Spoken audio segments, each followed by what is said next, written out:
Hey guys, Gemma from ASD Rocks.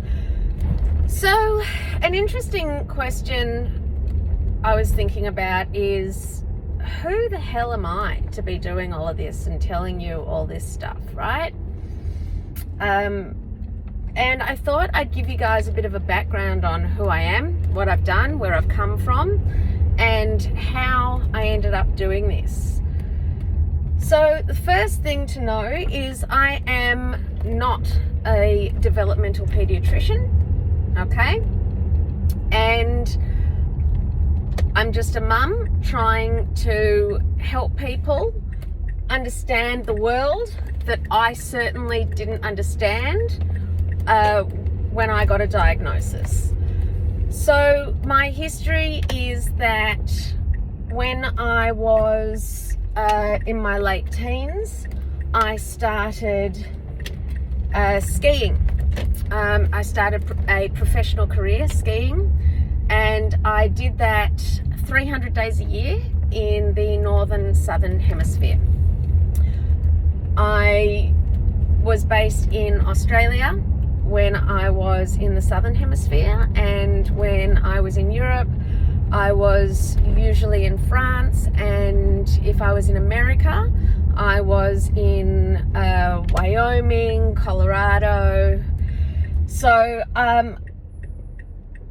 in the time what I call BC, which is before children, I spent the majority of my time as a professional skier. It gave me a huge amount of knowledge in regards to physics, biomechanics. We had to do a lot of study, obviously, sports psychology, teaching, a lot of teaching, training, coaching, that sort of stuff. And I retired from that when I got pregnant with Bo, so in my very late 20s. And Bo was diagnosed, I think, well, when he was 2. I had absolutely no idea about anything to do with autism. I had only ever seen Rain Man. That was all I'd ever seen. For those of you who are in the younger category, that's a Dustin Hoffman and Tom Cruise movie where Dustin Hoffman plays a character based on a true autistic person called Kim Peek, and it's probably one of the first movies that brought autism into the limelight. But even then, in those days, it was an amazing movie, but no one really knew what autism was. And I don't know, I mean, I haven't seen it in years. It's a fantastic movie, highly suggest it, because it is based on a real person. And he actually did spend a huge amount of time after that movie going around and giving motivational talks and talks about what it was like to be him with his father, who he was looked after until his father passed. So yeah, I just threw myself into everything. Once I found out that Bo had autism, I just researched, and I was already pregnant with Finn, and I didn't have anywhere to go, and it wasn't cool. You got to remember, this is early 2000s. People say things like, oh, well, parenting was different in those days, or we didn't know anything about that in those days. But I personally think that's absolute bullshit. I just don't tolerate parents saying, oh, it was different in those days. We didn't know anything about this or that. I didn't know anything about autism either. But what I did know is that a parent needs to provide, 4 basic things: love, food, shelter, protection. That's it. Love, food, shelter, protection. You're going to raise a pretty good kid. And I had nowhere to go, and I became insanely anxious and depressed and stressed. I just had no idea what I was going to be dealing with. And I started going into all of the therapies. I started going into the speech therapy, learning how to become a speech therapist, learning how to do what they did so I could do this at home. So instead of Bo just having 1 hour a week of speech therapy and 1 hour a week of occupational therapy, I studied what they did. I asked for homework, and then I created an at-home program. So he was doing a 7-day a week, 24 hours a day program. Now, in the very beginning, I had no idea I was going to do ASD Rocks, and what I was doing, all the footage that I have from the early days is really just home videos. Back in the old days, we had video cameras, and I was doing that from when he was born because I loved having Bo, and I would sort of video a day in the life of what it was like to be us, a day in the life of just having a baby, and it was just so much fun. So for the first 2 years, the videos that you see are just home videos. I mean, actually, for the first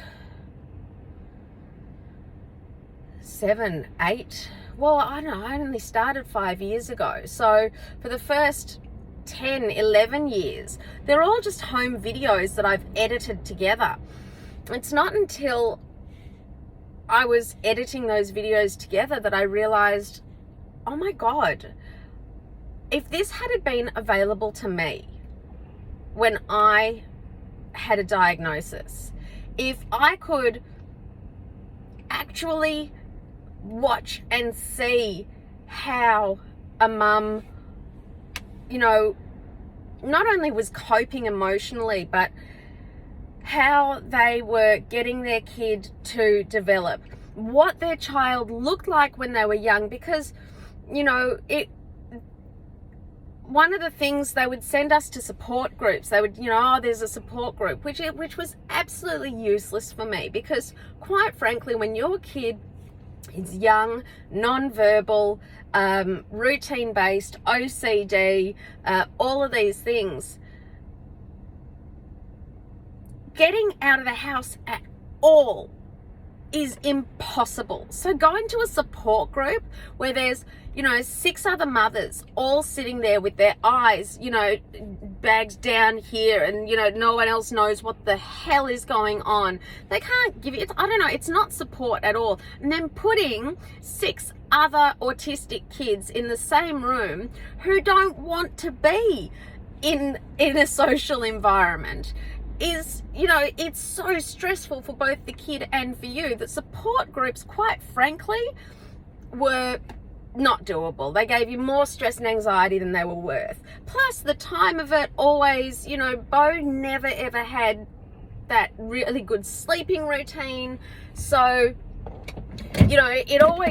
whenever we were about to go or supposed to go, or there was supposed to be something, he'd start getting sleepy, or he'd fall asleep in the car. And because he didn't have a great sleeping pattern at all for the first 8 years of his life until we got him onto medication,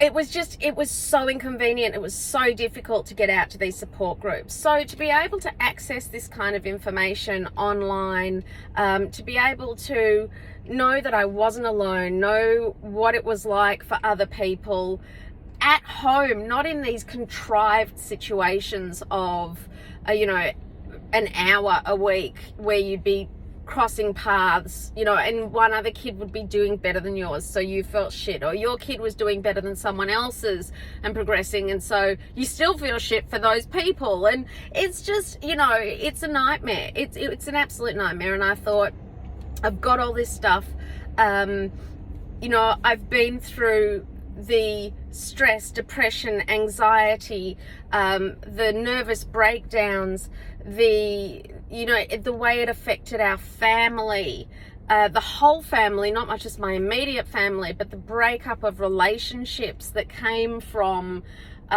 you all know, from people just not understanding and throwing, sorry, that was someone else, throwing stones from their ivory towers, at your little tiny glass house. And it was horrible. So I discussed it with the boys, told them what it was all about, said I said, hey, look, this is what we can do. What do you think of giving people a bit of a hand? They loved it. They loved the idea. And a lot of it has actually really helped me in regards to watching back where we were and how far we've come. I think that's a really big thing. Feedback is feedback. Some people love what we do, some people don't. That's always going to be the way it is, and doesn't bother me in the slightest. I've done the right thing, and that is proof in Beau and where he is and how he is. And I did it alone for a long time. I know that you guys don't know the situation in regards to how my personal life is. Yes, Beau's dad has always been there for him, but he hasn't always been there available. He hasn't always been available to help out. And I think he's taking a really, really active role recently because he can. He's far more available to be there and support us. So, when you watch the videos from anything from before about 2-3 years ago, he won't be in them at all. He just wasn't, as I said, as available as he is now. So, and that doesn't mean that he didn't love his kids and he didn't want to put the time in, because Richard has loved those boys since the day they were born, regardless. And with Richard having been diagnosed with autism on the same day that Beau was, gave us a huge insight into, why he manages certain situations the way he does, and also how quiet and level-toned he is, and also explained a lot of behaviours for the better, because in the end, if Beau turns out like Richard, I think we're doing well. Anyway, so I just wanted to give you a little bit of background into, I was born and raised in Australia. My family are all from the UK. I'm first generation Australian, and I've got a lot of family over in the UK, so it would be nice to get over there, but obviously with Beau not being able to travel, it's not an ideal situation. Not that I know that any of them, that Beau would even want to meet more extended family, considering the way he's been treated by immediate family. So that's it. That's me in a nutshell. And I just want to encourage you to communicate with us. If you have any requests, any questions, I mean, I know a lot of you are doing that personally with me and sending messages, but if you have any videos that you want to be made on any subjects, please let me know so I can help in any way I can. All right, guys, ASD rocks.